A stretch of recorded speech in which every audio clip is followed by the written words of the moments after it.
हाँ तो साथियों, आप लोग का चैप्टर वाइज प्रैक्टिस के सीरीज के एक और नए वीडियो में आप लोग का स्वागत है। तो हम लोग क्या कर रहे हैं कि बोर्ड परीक्षा 2025 के लिए चैप्टर वाइज प्रैक्टिस कर रहे हैं, जिसमें गणित हो, हिंदी हो, संस्कृत हो, इंग्लिश हो या सोशल साइंस या साइंस हो, सभी के हम लोग चैप्टर वाइज प्रैक्टिस कर रहे हैं। तो उसी चैप्टर वाइज में आज हम लोग जो आप लोग का सामाजिक विज्ञान होता है, जिसका एक महत्वपूर्ण जो विषय होता है अर्थशास्त्र। तो इसका चैप्टर नंबर 2 यानी कि राज्य और राष्ट्र की आय, किसी भी देश का जो होता है वो राष्ट्रीय आय कैसे निकलता है, हमारे देश में क्या है आय, उन सभी के बारे में इस चैप्टर में पढ़ते हैं। तो इसके जो वीवीआई जो आप लोग का होगा ऑब्जेक्टिव, उसको हम लोग देखने वाले हैं। और ये वीडियो जो है आपका Bihar board, UP board, Madhya Pradesh board और सभी बोर्डों के लिए समान रूप से उपयोगी होने वाला है। तो आप लोग एक एक क्वेश्चन को ध्यान से देखिएगा। तो बिना समय को गवाए हुए पहले प्रश्न की ओर बढ़ते हैं। तो पहला प्रश्न जो है ना, वो यहाँ पर इस प्रकार से आया है। पहला प्रश्न देखिए क्या कर रहा है, अर्थशास्त्र के चैप्टर नंबर 2 से कह रहा है, बिहार में कुल घरेलू उत्पाद कितना प्रतिशत है। कह रहा है कि बिहार में जो कुल घरेलू उत्पाद मतलब क्या होता है कि जीडीपी जो है, ग्रॉस डोमेस्टिक प्रोडक्ट, यह पूछ रहा है कि कितना प्रतिशत है। यह क्वेश्चन शायद गलत है, ठीक है। तो इसका हम, क्योंकि कितना प्रतिशत नहीं होता उसमें हम लोग निकालते हैं कि कितना हुआ। तो पहले नंबर प्रश्न गलत है, तो इसको छोड़ देंगे। प्रश्न नंबर 2 की ओर बढ़ते हैं। तो प्रश्न नंबर 2 देखिए क्या कह रहा है कि इनमें से कौन एक बीमारू राज्य नहीं है। तो अर्थशास्त्र के जो आप लोग का चैप्टर नंबर 1 था, जिसमें विकास के बारे में हम लोग पढ़ रहे थे, तो उसमें भी आप लोग को बताया था कि बिहार, उड़ीसा, मध्य प्रदेश, झारखंड जैसे राज्यों को जो है वह बीमारू राज्य कहा जाता है। क्यों? क्योंकि यहाँ जो प्रति व्यक्ति आय है, यहाँ जो जीडीपी है, यहाँ जो बेरोजगारी है, मजदूरी है, वह क्या है, वह जीडीपी तो कम है लेकिन बेरोजगारी ज़्यादा है, भूखमरी ज़्यादा है। इनके कारण ये बीमारू राज्य कहा जाता है। तो कौन सा राज्य नहीं है? तो वह राज्य कर्नाटक नहीं है। तो इसका right answer option number B हो जाएगा। प्रश्न नंबर 3 की ओर बढ़ते हैं। तो प्रश्न नंबर 3 है आपके सामने, ऊंची विकास दर से होती है। किसी भी देश में विकास जब ऊंचा होगा तो उसका कारण क्या हो सकता है? क्या तेजी से समृद्धि होगा, गरीबी दूर होती है, देश विकसित श्रेणी में आ जाता है। तो देखिए, मान लीजिए कि हमारा भारत है देश, तो अगर भारत में क्या हो कि विकास तेजी से हो, मतलब कि रोड भी बने, अस्पताल भी हो, शिक्षा में भी सुधार हो, सभी को खाना भी मिले, सभी का स्वास्थ्य भी अच्छा हो, तो उससे क्या होगा, तेजी से समृद्धि होगा और गरीबी भी क्या होगा, दूर होगा। तो इसका right answer option number D हो जाएगा कि ए और बी। प्रश्न नंबर 4 की ओर बढ़ते हैं। तो प्रश्न नंबर 4 है कि बिहार की प्रति व्यक्ति आय देश भर में है। तो हमने अभी अभी पढ़ा कि बिहार को क्या कहा जाता है, बीमारू राज्य। क्यों कहा जाता है? क्योंकि हमारा जो प्रति व्यक्ति आय है वह बहुत ही न्यूनतम है। तो इसका right answer option number A हो जाएगा, न्यूनतम है। प्रश्न नंबर 4 के बाद प्रश्न नंबर 5 की ओर बढ़ते हैं। तो प्रश्न नंबर 5 इस प्रकार से है कि बिहार के किस जिले का प्रति व्यक्ति आय जो है वह सर्वाधिक है। तो पूछ रहा है कि हमारे बिहार में 38 जिले, कितने जिले हैं? 38। तो उन 38 जिलों में से वह कौन सा जिला है जिसका प्रति व्यक्ति आय जो है वह सबसे ज्यादा है? तो वह कौन सा जिला है? तो वह पटना जिला है। क्योंकि पटना जो है हमारे देश की हमारे बिहार राज्य की राजधानी भी है। वहाँ पर बड़े बड़े क्या है कि सारे फैक्ट्री जो भी थोड़ा मोड़ा है वहाँ पर है, वह सेंटर है, तो इसलिए यहाँ का प्रति व्यक्ति आय अधिक है।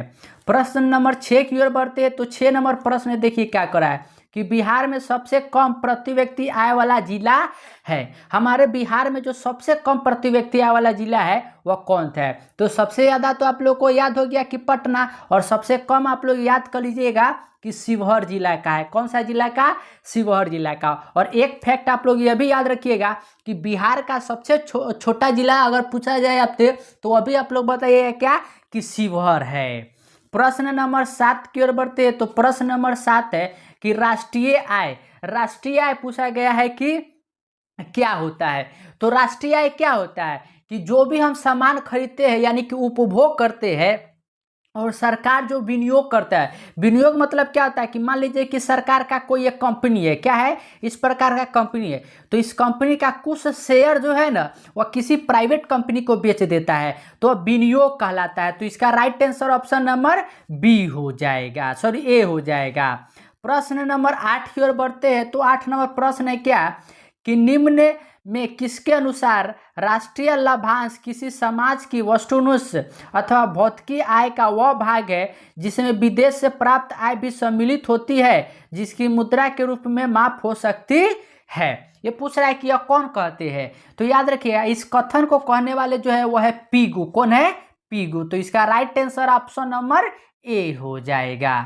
प्रश्न नंबर 9 की ओर बढ़ते हैं। तो प्रश्न नंबर 9 जो है वह देखिए क्या कर रहा है, और ये बहुत ही इंपॉर्टेंट प्रश्न है क्योंकि जो सरकारी नौकरी वाला भी आता है एग्जाम, उसमें भी यह प्रश्न बार बार पूछा जाता है। कह रहा है कि भारत में राष्ट्रीय आय के आकलन के लिए कौन उत्तरदायी है। मतलब हमारे देश में भी तो राष्ट्रीय आय का आकलन कोई ना कोई करता होगा ना, तो वह कौन करता है। तो याद रखिए कि उसको गणना करता है CSO यानी कि सेंट्रल स्टैटिस्टिकल ऑर्गेनाइजेशन, यानी कि केंद्रीय सांख्यिकी संगठन। तो इसका right answer option number A हो जाएगा।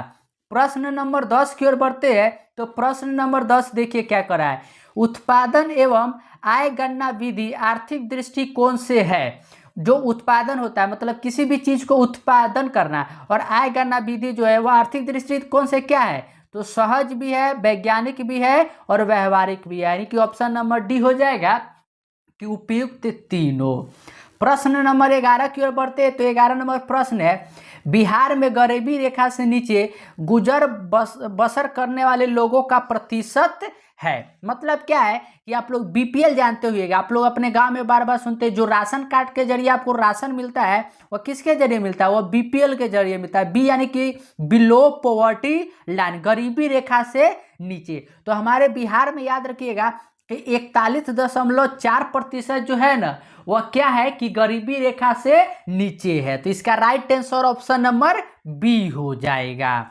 प्रश्न नंबर 12 की ओर बढ़ते हैं। तो प्रश्न नंबर 12 देखिए क्या कर रहा है कि गरीबी के दुष्चक्र की भावना को किसने बतलाया था। जो गरीबी का दुष्चक्र होता है इसकी भावना को किसने बतलाया था। मतलब समझिए गरीबी का दुष्चक्र क्या होता है कि जैसे कि मान लीजिए कि आपके दादाजी जो है वह क्या है, गरीब है। आपके दादाजी क्या है, गरीब है। तो गरीब है तो उनके पास क्या होगा, बचत कम होगा, मतलब कि पैसा जो सेव करेंगे वो कम होगा। अगर पैसा कम बचत होगा यानी कि आय भी कम होगा, आय कम होगा यानी कि उनका अच्छा स्वास्थ्य, अच्छा खाना पीना, अच्छी शिक्षा वो अपने बाल बच्चों को नहीं दे पाएंगे, जिसके कारण उनका जो बेटा भी होगा वो भी क्या होगा, गरीब। यानी कि आपके पिताजी भी हो क्या होंगे, गरीब होंगे। ठीक उसी प्रकार आपके पिताजी को भी अगर शिक्षा, स्वास्थ्य, पोषण अच्छा से नहीं मिला तो वो गरीब बने। फिर क्या होंगे, अगर वो गरीब होंगे तो उनको क्या होगा कि उन्हें भी अच्छी नौकरी नहीं मिलेगी, अच्छी तनख्वाह नहीं मिलेगी, तो अब फिर आपके पर अप्लाई करेंगे। आपको क्या मिलेगा, कम शिक्षा मिलेगा, कम खान पान मिलेगा, तो जिसके जरिए आप भी क्या बनिएगा, गरीब ही बन जाइएगा। तो इसका जो देने वाला है वह याद रखिए कि रैगनर मार्क्स ने दिया था। किसने दिया था, रैगनर मार्क्स। तो इसका right answer option number C हो जाएगा। प्रश्न नंबर 13 की ओर बढ़ते हैं। तो प्रश्न नंबर 13 देखिए क्या कर रहा है। भारत में सबसे पहले राष्ट्रीय आय का आकलन किसने किया था।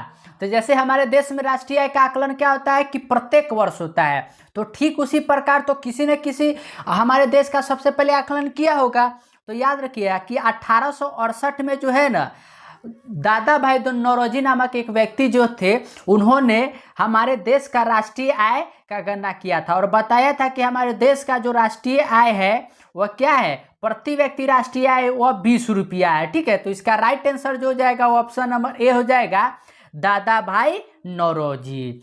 प्रश्न नंबर 14 की ओर बढ़ते हैं। तो प्रश्न नंबर 14 है राष्ट्रीय आय समिति का गठन निम्नलिखित में किसकी अध्यक्षता में हुआ था। राष्ट्रीय आय समिति के बारे में कह रहा है कि जो हमारे देश का राष्ट्रीय आय गणना करेगा उस समिति का गठन किसके अंतर्गत हुआ था। तो याद रखिएगा कि प्रोफेसर PC महालनोबिस के अंतर्गत हुआ था। इन्हीं के जन्मदिन पर हम लोग क्या 29 जुलाई को क्या मनाते हैं, तो हम लोग मनाते हैं सांख्यिकी दिवस मनाते हैं। तो आप लोग डेट जो भी है उसे भी आप लोग याद कर सकते हैं। प्रश्न नंबर 15 की ओर बढ़ते हैं। तो प्रश्न नंबर 15 देखिए क्या कह रहा है। प्रश्न नंबर 15 बहुत ही ज्यादा इंपॉर्टेंट है। कह रहा है कि विश्व विकास रिपोर्ट 2005 ईस्वी में भारत में प्रति व्यक्ति आय था। 2005 में पूछा है कि प्रति व्यक्ति आय जो था वह क्या था। तो ये 2005 का, अभी हम लोग पढ़ रहे हैं 2024 में। तो आप लोग चाहिए तो इस रिपोर्ट को छोड़ भी सकते हैं, क्योंकि 2005 हम 2024 में पढ़े तो 2024 का डाटा याद करना चाहिए, लेकिन इसके अनुसार $720 था। प्रश्न नंबर 16 की ओर बढ़ते हैं। तो 16 नंबर प्रश्न देखिए क्या कर रहा है कि राष्ट्रीय आय जो होता है वह क्या होता है। तो राष्ट्रीय आय का फॉर्मूला होता है कि हम लोग निकालते हैं एनएनपी। क्या निकालते हैं? एनएनपी निकालते हैं। वो भी निकालते हैं फैक्टर कॉस्ट पर। किस पर निकालते हैं? Factor cost per. एन का मतलब होता है नेट, एन का मतलब होता है नेशनल, और पी का मतलब होता है प्रोडक्ट। तो नेट नेशनल प्रोडक्ट। तो इसको निकालने का फॉर्मूला क्या होता है कि जीडीपी में हम लोग विदेश से जो अर्जित आय है उसको जोड़ देते हैं, मूल ह्रास को घटा देते हैं, और जो अप्रत्यक्ष कर है उसको भी घटा देते हैं। तो इसका right answer option number C हो जाएगा। प्रश्न नंबर 17 की ओर बढ़ते हैं। तो प्रश्न नंबर 17 है, भारत में राष्ट्रीय आय का आकलन सर्वप्रथम कब हुआ था। तो ये तो मैंने बताया है कि दादा भाई नौरोजी जी ने 1868 में क्या किया था? राष्ट्रीय आय का आकलन किया था। तो इसका right answer option number B हो जाएगा। और पूछे कि कितना प्रति व्यक्ति आय बताया था, तो बताइएगा कि 20 रुपया बताए थे। कितना बताए थे? 20 रुपए। प्रश्न नंबर 18 की ओर बढ़ते हैं। तो प्रश्न नंबर 18 आपके सामने इस प्रकार से है, राष्ट्रीय आय मापने की निम्नलिखित में से कौन सी विधियां है। अगर हमारे देश में राष्ट्रीय आय पर मापा रहा है तो उसका कोई ना कोई विधि तो होगा जिसके जरिए नाप रहा है। तो इसका 3 विधि होता है, याद रखिएगा। एक तो होता है आय विधि, मतलब कि हम कितना रुपया इनकम के जरिए कमा रहे हैं। दूसरा होता है उत्पादन, कि जितना हम प्रोडक्शन कर रहे हैं। और उसके बाद होता है कि पहले कमाए, पहले हम लोग उत्पादन किए तो प्रोडक्शन हो गया, फिर हम लोग क्या किए कि आय किए यानी कि इनकम किए, और उसके बाद क्या करेंगे कि जो पैसा कमाए उसको खर्च करेंगे यानी कि एक्सपेंडिचर करेंगे। तो इन तीनों विधि के द्वारा जो है ना हमारे देश में राष्ट्रीय आय का मापन किया जाता है। लेकिन याद रखिएगा कि हमारे यहाँ पर मूलतः जो है ना वह 2 ही विधि का उपयोग होता है, एक तो आय वाला और एक तो उत्पादन वाला, लेकिन तीनों विधि लेकर चलते हैं। तो इसका right answer option number D हो जाएगा कि आय विधि, उत्पादन विधि और व्यय विधि यानी कि उपयुक्त सभी हो जाएगा। प्रश्न नंबर 19 की ओर बढ़ते हैं। तो प्रश्न नंबर 19 आपके सामने इस प्रकार से है कि राष्ट्रीय आय का अर्थ है। राष्ट्रीय आय का अर्थ पूछा है कि राष्ट्रीय आय का मतलब क्या है। तो अभी अभी आप लोगों ने पढ़ा कि उत्पादन, आय और व्यय। तो यहाँ पर क्या है? उत्पादन के साधनों के आय हो जाएगा। प्रश्न नंबर 20 की ओर बढ़ते हैं। तो प्रश्न नंबर 20 है, राष्ट्रीय आय का सृजन होता है। राष्ट्रीय आय का सृजन पूछ रहा है कि कैसे होता है। तो राष्ट्रीय आय का सृजन मतलब कि उसमें बढ़ोतरी कैसे होगा, जब हम लोग क्या करेंगे कि बहुत ज़्यादा प्रोडक्शन करेंगे, कार बहुत ज़्यादा निर्माण करेंगे, मोबाइल फोन बहुत ज़्यादा निर्माण करेंगे, आटा गेहूं जो भी है उसका बहुत ज़्यादा क्या करेंगे? उत्पादन करेंगे, यानी कि उत्पादन क्रियाओं द्वारा। तो right answer option number D हो जाएगा। प्रश्न नंबर 21 की ओर बढ़ते हैं। तो प्रश्न नंबर 21 आपके सामने है, उत्पादन गणना पद्धति का प्रयोग सर्वप्रथम किस देश में किया गया था। कह रहा है कि जो उत्पादन गणना विधि है इसका उपयोग सर्वप्रथम कहां पर किया गया था। तो याद रखिएगा कि यह ब्रिटेन में किया गया था।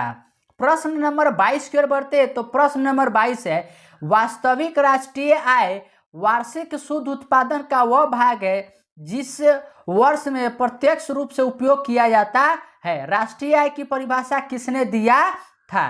पूछ रहा है कि ये जो परिभाषा है यह परिभाषा किसने दिया था ये बताना है। तो यह आप लोग के लिए होमवर्क में रहेगा। इसे आप लोग क्या करिएगा कि घर से आप लोग सर्च कर गूगल पर और कमेंट सेक्शन में बताइएगा, ताकि आप लोग को इसके बारे में और भी ज़्यादा जानकारी प्राप्त हो सके। प्रश्न नंबर 23 की ओर बढ़ते हैं। तो 23 नंबर प्रश्न है कि राष्ट्रीय आय में क्या क्या सम्मिलित होता है। तो राष्ट्रीय आय में क्या सम्मिलित होता है, तो जैसे कि समझिए, मान लीजिए कि हमारे गांव का कोई व्यक्ति, मान लीजिए कि रामू है, क्या है? रामू। ये गया दुबई में कमाने। तो दुबई में कमाता है तो वहां से कमा कर क्या करता है? अपने घर पर कुछ रुपए सेंड करता है, भेज देता है।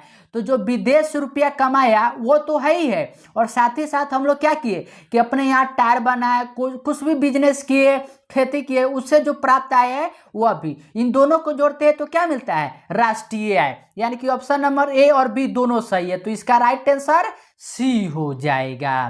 प्रश्न नंबर 24 की ओर बढ़ते हैं। तो प्रश्न नंबर 24 देखिए क्या है कि राज्य घरेलू उत्पाद का आकलन कैसे किया जाता है। कह रहा है कि राज्य घरेलू उत्पादन, सबसे पहले राष्ट्रीय आय, तो राष्ट्रीय मतलब देश का, और राज्य घरेलू उत्पाद मतलब कि राज्य का, जैसे हमारे बिहार राज्य का। तो याद रखिएगा कि उसका जो होता है वह स्थिर मूल्यों पर होता है। किस पर होता है? स्थिर मूल्यों पर, और वर्तमान मूल्यों पर भी, दोनों प्रकार से होता है। जब वर्तमान मूल्य पर होता है तो इसको नॉमिनल कहा जाता है, और जब स्थिर पर होता है तो इसको रियल कहा जाता है। तो इसका right answer option number C हो जाएगा। प्रश्न नंबर 25 की ओर बढ़ते हैं। तो 25 नंबर है कि श्रम का पारिश्रमिक क्या है। श्रम का जो है पारिश्रमिक क्या है? तो ये तो बहुत ही सिंपल है, समझिए। मान लीजिए कि हमारे यहाँ सुबह सुबह क्या है कि कोई भी, मान लीजिए कि सूरज नाम का व्यक्ति जो है वह काम करने गया खेत में कहीं भी, या फैक्ट्री में काम करने गया, तो जब वह श्रम करेगा तो श्रम करने के बाद उसको शाम पर या अगर महीना में काम कर रहा है तो उसको क्या मिलता है? मजदूरी मिलता है। तो इसका right answer option number D हो जाएगा। प्रश्न नंबर 26 की ओर बढ़ते हैं। तो 26 नंबर है कि पूंजी का पारिश्रमिक क्या होता है। अब पूंजी का पूछा है कि पारिश्रमिक क्या होता है, तो आप लोग सेठ, साहूकार या बैंक जो लोन देता है उसके बारे में जानते होंगे। क्या होता है कि हम लोग मान लीजिए कि अगर किसी से 100 रुपया उधार लेते हैं, पूंजी, कोई व्यक्ति हमको 100 रुपया क्या दिया? पूंजी दिया। तो 100 रुपया देता है, तो हम लोग मान लीजिए कि 2-3 महीना रखते हैं, तो जितना ब्याज बनता है, मान लीजिए कि ब्याज 10 रुपया बनता है, तो उसको हम लोग क्या देते हैं? 110 रुपया, यानी कि 10 रुपया एक्स्ट्रा देते हैं। तो वह क्या प्राप्त होता है? ब्याज प्राप्त होता है। तो इसका right answer option number D हो जाएगा।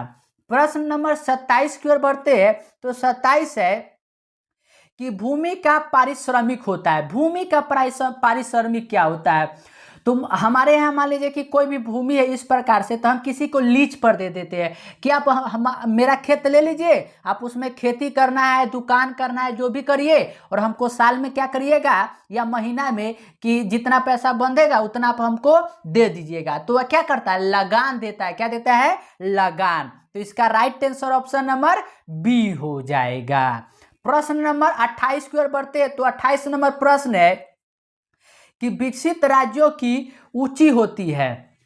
कोई भी राज्य जो विकसित है उसका क्या ज्यादा होगा? तो आप लोग को बताया है कि विकसित का मतलब होता है वह जहां पर रोड, सड़क, बांध, स्कूल, अस्पताल, शिक्षा, भूख सभी क्या हो? अच्छी स्थिति में हो, सभी को समान रूप से मिल रहा हो, वहां पर सड़क भी चल रही हो, ट्रेन भी चल रही हो, यानी कि उसका प्रति व्यक्ति आय क्या हो? ज्यादा होगा। अगर प्रति व्यक्ति आय ज्यादा होगा तो वह अच्छे अस्पताल में जा पाएगा, अच्छे विद्यालय में पढ़ पाएगा, अच्छे यूनिवर्सिटी में पढ़ पाएगा। तो इसका right answer option number A हो जाएगा। प्रश्न नंबर 29 की ओर बढ़ते हैं। तो 29 कह रहा है कि गरीबी को जन्म देती है। गरीबी का कुचक्र किसने कहा? तो आपको प्रश्न नंबर 1 या 2 में बताया था कि गरीबी का दुष्चक्र जो है वह किसने बताया था? तो आप लोग कहिएगा कि रेगनर मार्क्स ने बताया था। तो इसका right answer option number D हो जाएगा, आर्नॉक्स। 15 क्वेश्चन नंबर 30 की ओर बढ़ते हैं। तो 30 नंबर प्रश्न जो है ना वो आपको इस प्रकार से पूछ रहा है कि राष्ट्रीय आय के अंतर्गत शामिल है। जो राष्ट्रीय आय है उसके अंतर्गत क्या शामिल होता है? क्या वस्तु का मूल्य होता है, सेवा का मूल्य, या वस्तु और सेवा का मूल्य दोनों शामिल होता है? तो जब राष्ट्रीय आय का गणना होता है तो उसमें क्या होता है कि मान लीजिए कि अगर हम गेहूं का उत्पादन किए तो उस गेहूं का आय भी जुड़ाएगा, प्लस में अगर कोई जैसे हम टीचर है तो हम पढ़ा रहे हैं, तो पढ़ाने के बदले में हमको क्या है कि ऑफलाइन पढ़ाते हैं तो हमको पैसा मिलता है, ऑनलाइन में तो मिलता नहीं है, तो ऑफलाइन में हमको पैसा मिलता है। तो ऑफलाइन का पैसा जो हुआ वह भी आय हुआ, और गेहूं में अगर कोई किसान खेती कर रहा और गेहूं बेचकर पैसा जो कमाया वह भी क्या हुआ? राष्ट्रीय आय में, यानी कि वस्तु और सेवाओं का मूल्य। प्रश्न नंबर 31 की ओर बढ़ते हैं। तो 31 नंबर प्रश्न है, जिस देश की राष्ट्रीय आय अधिक होती है वह देश क्या कहलाता है? तो सिंपल याद रखिएगा कि अगर किसी देश का राष्ट्रीय आय जो है वो अधिक है तो वह क्या कहलाएगा? विकसित कहलाएगा। ये तो कितने बार हम लोग पढ़ चुके हैं।